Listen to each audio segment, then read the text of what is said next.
is just fantastic. Hello everyone, welcome back to another Vlogmas content video. Today we're going to be responding to the video titled Opening Up About My Current Eating Habits Full Stop. Downvoted but not much engagement. Top comments, ignoring mine of course. Why does she act like she only has £50 to lose? No question mark, but it should have one. It's insane. Limiting yourself to one takeout a day and being proud of it is actually mind-boggling. I can't comprehend it. This is just bait for feeders, let's be honest. How many more years do you think you have left to start over and not her thinking we don't know what rhinestones are? Within these comments there are a few points we should address. Amber believes that to get her weight under control she needs to get back into the 400s. £50 may well be what she needs to lose, although I would not be surprised if she was in the 560s when she starts the year. We'll get to that soon, don't worry. Limiting yourself to one takeout aggravates me to no end, because she has far too much money if she's able to do that, which tells me she's doing better online than she should be, for someone who's phoning it in. Her content is bait for feeders. So addressing the third comment, I wouldn't be surprised if there was an only Fupa Fibro failed adult film actor account that was solely based on feeding. How many more years does she have to start over? None. She's on borrowed time. And finally, I'm not surprised she thinks the audience don't know what rhinestones are. Turns out she doesn't know what many things are, and in her own video, which we'll get to soon, she misuses a few words, which include food-related things. So I'm not surprised. She's not as edumacated as she thinks we are, which is quite precious.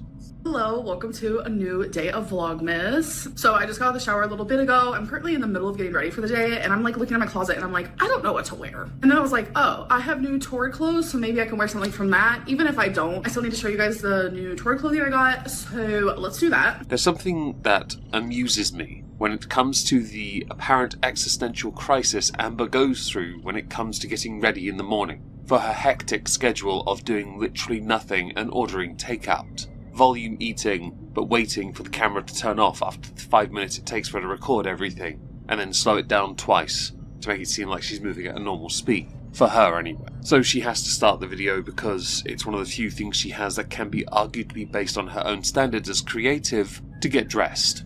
So I'm going to show you guys two things, and I'm just going to try it on together because it's just, you know, makes sense to me. I beg you make that your accent for all future uploads. Because the Valley Girl inflection thing and using young speak language doesn't work so much these days. But you sounding like trailer trash does actually fit you quite well. So first things first is this rhinestone mesh shirt type deal. Like it is so freaking cute. Like these are actual rhinestones, like the things that you guys see me wear on my face. Like just in case people don't know, like in the comment to Amber's video, what rhinestones are, I doubt anyone does really. They're fake. They're basically made to imitate diamonds. They're made of glass, acrylic, plastic, resin, maybe even quartz.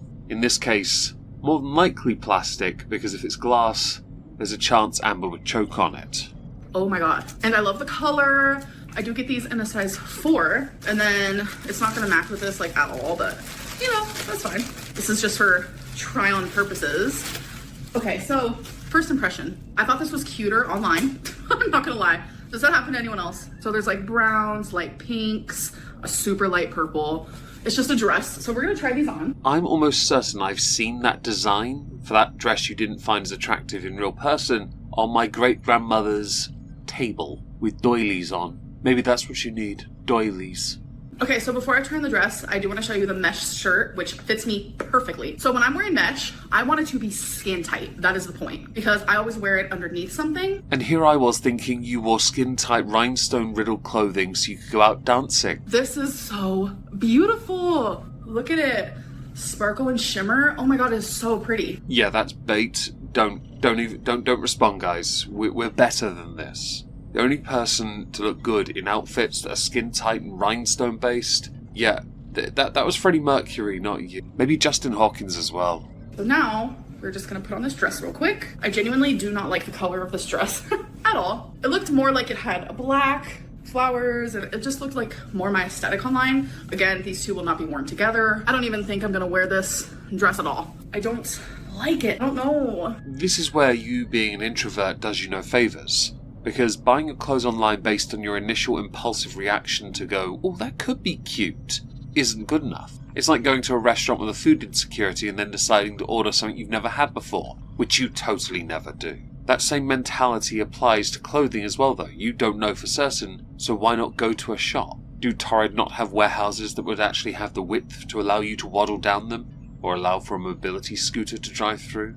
Try putting my sweater over it. Maybe that'll help. I don't know. I guess it helps a little bit, minus this, obviously. I don't know. Maybe I'll wear it one time, and if I end up like truly not liking it with anything that I have, then maybe I can just give it to my mom. But this, on the other hand, oh, she's perfect.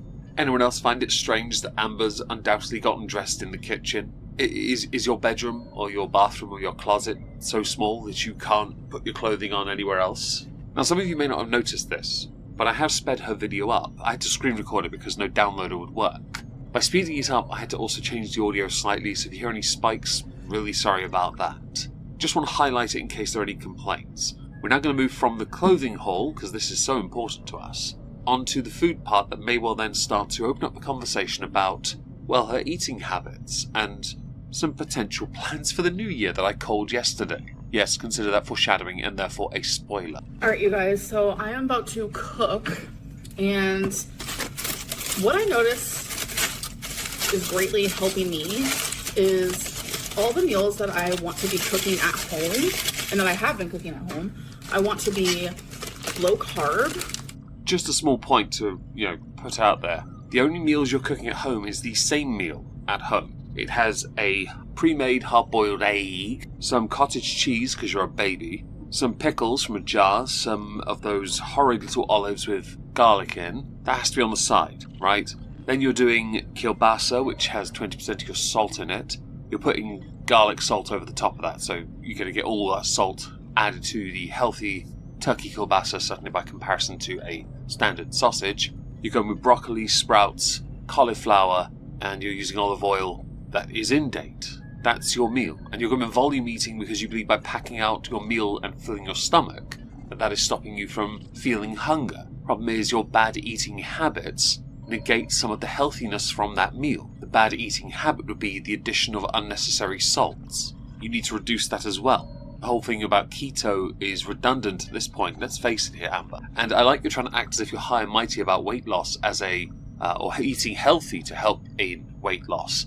But you're not doing anything to assist it. You're just relying on the novelty of it, whilst acting all high and mighty, which tickles me to no end because there's nothing high and mighty about somebody whose spine's compressing them in a race towards the ground. I'm just not sure which part of your anatomy is going to hit the floor first. So, I used half of this turkey kielbasa yesterday. I'm going to use the other half right now. I'm going to add some oil to the pan and heat it up. But what I have found is low carb, I don't know, slightly makes me feel better. Now, just before she continues her high and mighty talk about being healthier and not at the same time, there are two things happening at once here. Firstly, she's using the wrong kind of knife to cut the sausage. Ignore it, it's bait. I'm worried for her ham hocks, but I think it's very hard to get them trapped underneath when they're more like culling inwards. Right. Second, it's what she's about to say. Focus on what she says and not on what she's doing, because this falls in line with one of the comments, and it's so out of touch with reality. She's been doing this for years, and the fact she still does this and acts as if it's okay is so strange. So I do order takeout though. I allow myself to do it once a day, but I find that it's not satisfying me as much as when I cook. Or when you're with Tommy? Yes, I made that joke. You're all welcome. I'm running out of things to say. Vlogmas is almost over, and this has been an absolute disaster of a month, alright? And I do cook a lot of the same things. Turkey kielbasa, chicken sausage, and I just make a lot of vegetables with it. I currently ran out of broccoli, so I need to get more of that. I need to get more of all vegetables, but I find that just the simplicity of what I make helps me stay on track. There is an obvious baited remark here that needs to be addressed. Staying on track. We don't know what that is in the context of you because you have made it a point not to share anything. So you're alluding to because you're going to undoubtedly set up plans for the new year. You'll mention that in a moment. I'm going to spoil it now. I'll even spoil the conclusion.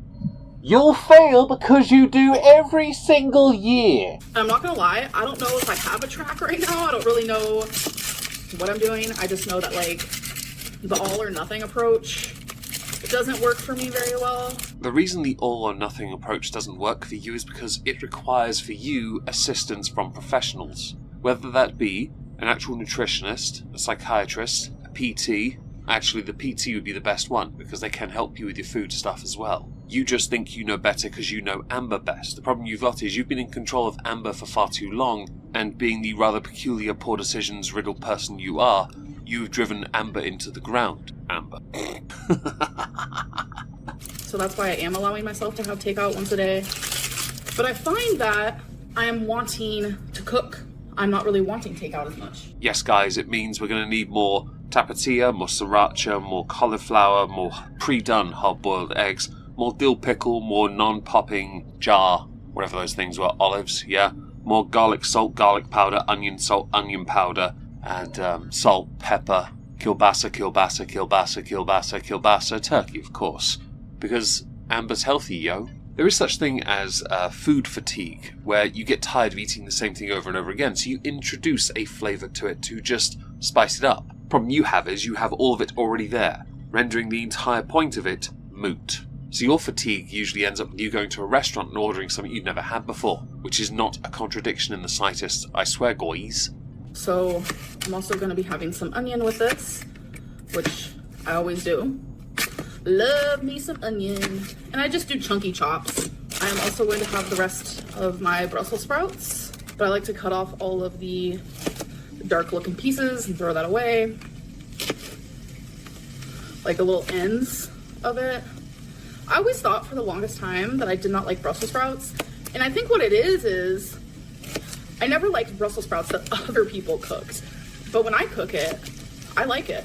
It's psychosomatic. You like it because you do it, and also because you know you have no choice but to like it. You get it right because it's by the standards you set for how you prepare your food. Let's not forget here how you cook your food, and what you typically put on top of your food. You put vast amounts of salt and pepper, onion powder, onion salt, garlic powder, garlic salt. You put everything onto it, and sriracha in the old days. Now tapatio because you're a spicy bish. I have found there is never a version of any reality that could exist, past, present, or future, in any discovered or undiscovered dimension, where Brussels sprouts can be, for me, much like cucumber, delicious. It's oxymoronic. So I'm just cutting some of these into smaller pieces. I have a little bit of cauliflower left. It's really just like tiny minced pieces into big chunks, but that'll work. I'm gonna cut these just to be a little smaller here. I'm gonna add it. So what I like to add is some minced garlic, black pepper, and garlic salt. I also have no more cottage cheese. I have no more eggs. I normally would have that with this as well, but I don't have any more of those things, so I definitely need to get more today because I've actually been eating at home, cooking at home, and I just feel so much better. I like that Amber is bragging about her cooking, but if anyone's seen Content Constables in the past, or any other commentator back in like 2016, her cooking is horrendous. I'm sure this could be delicious in the right hands, but I would reorder how this is done, and I wouldn't put that much garlic salt on, nor that much minced garlic or pepper for that matter. No, I would start by caramelizing the onions and I'd cook them smaller, because that looked like, no, those look like massive toenails. No thanks. I could sit here and judge the quality and the order of how one cooks their food in this all day long, but we should focus on other aspects of this video. I did have to speed that up because I wanted to get to the next part, but I do want to also point out this weird flex of saying, well, I'm really enjoying cooking at home. Why weren't you doing that at Tommy's then? When you were in Wisconsin, your haters successfully worked out you were eating at least 5,000 calories a day. It is an impressive amount of food to eat, by the way. If I'm at my busiest, and I'm outside working all day on something, I might be able to eat 3, might. But that's a tall order. You, though, successfully doing nothing and eating 5,000 while crying your cat is missing and doing nothing to find them is actually impressive. Okay, guys, so it is finished, and this is what I call volume eating. Do not come for me. I added the tiniest bit of mustard on top. This is why I wish I had cottage cheese. So I'm curious here about the volume eating concept, because usually it's based around eating an equal mass to something else, right? So what would you be eating instead of this? That you would eat the same meal every day? Which Uber Eats order is this one? Because, and there's a great example of it, you could have a donut or an apple. They weigh roughly the same, but obviously the apple has less calories. So what is it that you would eat instead of this abomination that you call your volume eating meal? I want to know which one it is. Just point on the speed dial which number it is you press. I'm not perfect with my eating. No shit, Sherlock. You started your channel at 360 something pounds, you're now 560 something pounds. And you can say you're not, but you have gotten a lot bigger, and I know you were so happy to be in the 490s and 480s, but you threw that one down the drain in a heartbeat. And the giveaway you were in the 560s is that chin. We'll talk more of that later, don't worry. Really, for December, my main goal was lower my takeout consumption, cook meals at home, make it low carb when I do. And that's in replace for ordering takeout again, or even twice. But I'm still having like Reese's and Uncrustables and caramel popcorn. But by presenting it the way you are, you're not binging, are you, Amber? That's how you're presenting it. Really, you're binging. You have to be binging, Amber. You may try and make it seem like your 2 meals a day thing is doing it for you, one being takeout and one being not. But even with your totally not binging on those snacky snacks, you have to be to maintain your weight. Let's not forget here, you're not active. And by active, I mean you don't do 10k a day steps. You might do 1 if you're really pushing it, but you barely scratch the bare minimum of what someone at your age should be able to do. Your version of running was you squeaking. It's why I mocked it in a video while you were still in Wisconsin. It was a throwaway clip as well in that area with that viral TikTok of yours. Remember that? Yeah, that was cute. December, my main goal is like, don't gain any more weight. It's not really about like losing it so much this month, which I have been, which is good. I've lost a couple pounds, well, a few pounds. Come January is when I'm gonna take it a little more seriously.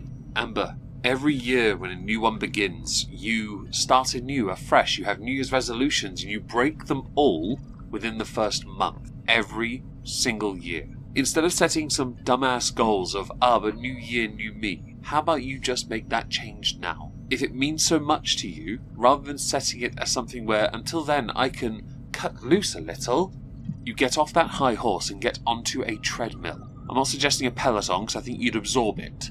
I'm suggesting you waddle your way up those steps and you make it harder and harder as each day goes by, until your body finally starts to do what's right by you, and you do what's right by your body. Because you can eat all these healthy looking foods in meal form, volume eating as you call it, but the reality is, with all the crap you put onto it, it's not healthy in the slightest. So it just aesthetically looks vaguely healthy. Reality is, eating healthy to do what you need to do means cutting out all the things you love that you dump on top of it. Because it's the only way you're going to get anywhere. Anything worth doing is usually difficult, and anything worth doing usually comes at a cost. A sacrifice must be made, and I don't mean the type where you give to the god Imhotep, or in your case the sacrifice would be all 1 less dash of minced garlic. No, I mean the difference is you're going to have some very dull meals every day for a long time. For you to make that change, it would take years. To make discernible change, it takes the body 21 days